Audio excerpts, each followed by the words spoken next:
Ladies and gentlemen, boys and girls, warshippers of all ages, welcome to YouTube. My name is SeaRaptor, and today we're bringing you a first look at the forthcoming replacement for Tier 10 German battleship Grosser Kurfurst in the tech tree. This is Preussen? Preussen. I'm going to mispronounce it, guys. I've not gotten this one right yet, and it's not going to happen today. But anyway, guys, Preussen here is going to be replacing Kurfürst. What we're going to see happen, just like we're seeing with Khabarovsk and Delny over in the Russian destroyer tree, like we've seen with Moskva and Nevsky in the Russian cruiser tree, it's going to be a swap. Kurfürst will leave the tech tree, move over, and become, I believe, a coal ship, just like Moskva did, and then this ship will take its place in the tech tree, and you'll be able to buy this, regular experience and credits and so on and so forth. So, what are we getting? Like, what's the deal here? Essentially, if you boil it down, if you don't want to watch the rest of the video, and I'll get into some details here, but if you boil it down, this is a Kurfürst hull. It's the same hull, same health, same handling, all this sort of thing, but with bigger guns. You have fewer turrets, bigger guns. These German guns here move up from the maximum 420mm guns that you used to have on Kurfürst. You had 12 barrels of 420. Here you move up to 8 barrels of 4.57. So now you're catching up to Kremlin and Vermont, and almost catching Yamato, right? But you're moving up to the big 18-inch guns here, and that's where we're at. So the German 18-inch guns look pretty good on paper, and we'll talk about that when we get to her main battery. So let's do what we do. Let's run through the numbers. Survivability: 105,800 hit points, 25% torpedo protection. Identical to Kurfürst. These are the same numbers that Grosser Kurfurst sports in the tech tree right now. Armor layout is identical. I have been unable to find any differences in the armor layout of Preussen and Kurfürst. As a quick review, you've got a nice 60mm bow strake here that covers the majority of your bow. You can pretty well bow tank just about every battleship in the game that I can think of. You can peel that away. You can start to see her turtle back in here. Let me get rid of some of the extraneous bits here. We've got 380mm on the belt, 150mm on the turtle back angled plate in here. The Citadel sits fairly low in the water, fairly well protected. Bit of spaced armor scheme in here, so that's nice to see. And then, of course, you've got that nice thick turtle back, great for brawling.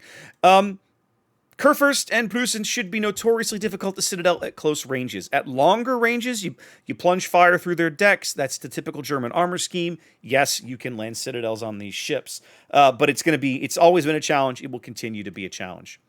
Maneuverability and concealment: 30 knots, 1050 on the turning circle, 19.4 on the rudder shift. Again, identical to Kurfürst. If you've driven a Kurfürst any time in the last 6 years since that ship was released, this ship is going to handle the same. 18.2 surface detection, 14.9 on the surface. Again, identical to Kurfürst. These values have not changed. So what has changed? Well, for starters, the main battery is completely different. Preussen's main battery here is comprised, as we mentioned earlier, of 4 double-barreled turrets of 457mm 52 caliber guns. These guns reload every 24 seconds. 24 seconds. That is very noteworthy, kids. So there's a couple things I want to point out as we look at the main battery here, okay? One is, hang on, I'm going to put the stats back up so you guys can have a look. One is the AP DPM of this main battery is really, really good, okay? In the sense of it is, for guns of this caliber, and I'm honing in on the 18-incher guns, and I'm including Yamato in this, even though she's technically 18.1 inches, okay? This AP DPM is best in tier because of that 24-second reload. That is really, really good. When you compare it, when you marry it to that 15,000 shell damage. Now, the shell damage is not best in tier for these shells, in the sense of the Russians get more because of the Russians are 15,500 because of the shell velocities, presumably, and the Americans, Vermont and Ohio, 15,750 because super heavy. So these do hit harder than Yamato shells which is nice, and they have really, really good travel times and shell velocities. I'm going to put the curves up here for you. What you're seeing is you're looking at the curves between Preussen and Kremlin. Okay, I've chosen Kremlin because Kremlin is the nearest I can find in terms of the ballistics curve. You see there are those red and green lines that curve from left to right on up. That is the shell flight time at range, and those two numbers are basically identical. Okay, in terms of ballistics, the flight velocities and everything, the flight times on these shells, they're going to behave, they're going to feel like firing Kremlin guns. That feels pretty good. Kremlin's got pretty good guns. The difference is the penetration values. You see there, the yellow curve is Kremlin's penetration curve. The blue curve below it is Preussen's penetration curve. What that means is Preussen has a little bit less penetration. At near max range, we got here to say 20.6 kilometers, okay? There you see I've got 510 millimeters of penetration out of Kremlin. Same value on Preussen is only 483. So it's, what, 25, so maybe 5% lower. It's not huge. It is not a huge gap, but there is a difference here, okay? But they're going to be very comfortable to fire. These should be really, really, really good guns. And again, that 24-second reload is absolutely punishing. We're used to have, like, Vermont's big thing is throw weight, right? Vermont is individual salvos from Vermont are absolutely crushing. The trick is she can only put them out every 40 seconds. So that feels kind of bad. Here, the individual salvos that Preussen throws out are honestly probably they're not worst in tier, but they're not amazing, okay? But she puts them out almost twice as fast as Vermont does. So that's noteworthy. I like where they're headed here. Secondaries. This is important because it's a German battleship. Secondary armament essentially the same as Kurfürst. Okay, I've got 4 of these 150 millimeter dual turrets floating around, 2 port, 2 starboard, and then lots of these 128 millimeter secondary turrets. Now these are not the same 128s that are on Kurfürst. They are a little different. But from a reload perspective, shell damage perspective, etc., they are functionally the same. From a secondary armament, I have not been able to see any difference here. Like I put them side by side and was like, I got nothing. So, secondary-wise, if you like Kurfürst secondaries, if you play Kurfürst as a secondary build, you're going to want to do the same thing with Preussen, in my opinion. These will go out to 12.5 now, I think, when you go all in on these. Really, really, really nice, and good German secondaries. Does get a couple charges of the airstrike ability for what it's worth. I mean, there you go. Congratulations. AA defense. This is a place that she does deviate pretty significantly from Kurfürst. Not in the outer ring, because her outer ring is still made up of these 128 millimeter guns. That's basically the same. She's putting up 6 flak puffs at 610 damage a puff. That is essentially the same. Okay, where the changes start to come are not necessarily in the middle ring either. The middle ring is comparable, if not, it's not identical, but it's comparable. The changes really come in the inner ring. Preussen mounts a whole bunch of these 30 millimeter guns, okay? These 30 millimeter quad mounts, for example, that make up her inner ring. Kurfürst's inner ring only goes out to 2 kilometers and is not quite as beefy as this. Preussen's inner ring goes out to 3 kilometers and is significantly beefier. So she's much more of an anti-aircraft threat than her predecessor that she is replacing. That's good. A ship this size needs every scrap of AA it can get. The trick is that it's like most battleships. You're not gonna kill probably a ton of planes on the way in.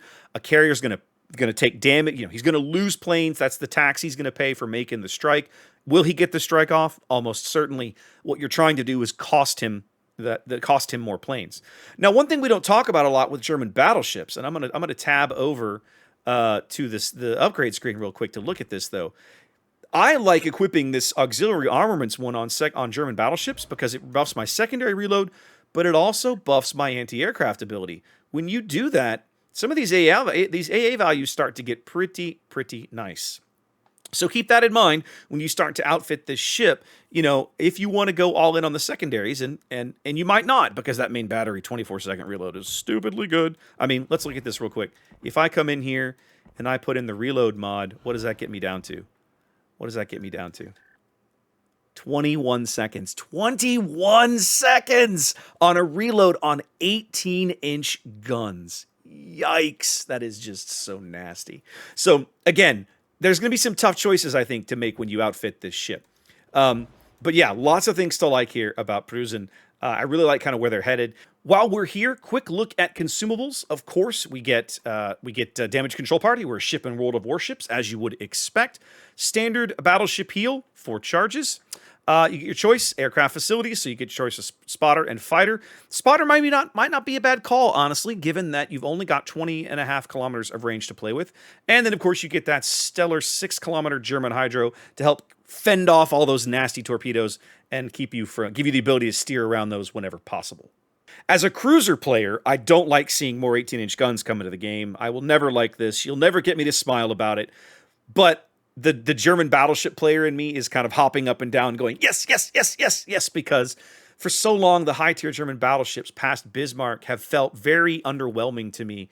And Preussen so far looks like she's going to be a really, really nice upgrade. One of the other things I want to look at here, and this has just occurred to me while I'm sitting here making this video. Let me have a peek at the gun turret angles. This is something that Kurfurst struggles with those triples, right? Because she has to give up so much of her broadside to get all of her guns on target. So Preussen then can get all 4 turrets 38 degrees. 38 degrees off the bow, she can get all 4 turrets into action. If I go over and I look at Kurfürst, let's see, is this an improvement? Kurfürst has yeah, that's a big improvement. Kurfürst gets all 4 turrets in action at 46 degrees. So you're able to get all of your guns in action on Preussen at a better fighting angle than you can with Kurfürst. That is noteworthy. It means you're going to have an easier time keeping this ship angled in battleship engagements. I like that a lot. We're looking at 144 degrees off the stern versus, a quick check here, and it is 149. So the stern angles are not quite as significantly different. It's only a 5-degree difference. But off the bow, that 8 or 9 degrees, that's going to make a huge difference. I like what I see of this ship, guys. Let me know what you think in the comments. I'm really excited for this replacement, far more than I am for Delny, in my opinion. Anyway, guys, hope you enjoyed that quick first look at Preussen. Wash your hands, be safe, and I'll catch you next time.